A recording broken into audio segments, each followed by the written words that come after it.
აი დავით ნინიაშვილი, რომელიც არის უნიკალური მონაცემების ბიჭი.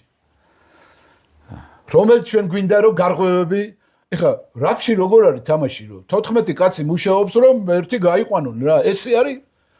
ეს არის მთელი ფილოსოფია რაგბის რა. მთავარი პრინციპი არის მხარდაჭერის პრინციპი, მაგრამ ამას აკეთებენ იმისთვის, რომ ერთმა გაჭრას და შევიდეს, ხო? წამი რას ნიშნავს სპორტში, დიდ სპორტში. მაგალითად, საშუალო დონის, საშუალო სიჩქარეების მოთამაშე 7-8 მეტრს გადიან ერთ წამში. ეხლა თქვენ წარმოიდგინეთ, 4 წამზე მეტი რო არის რაქი.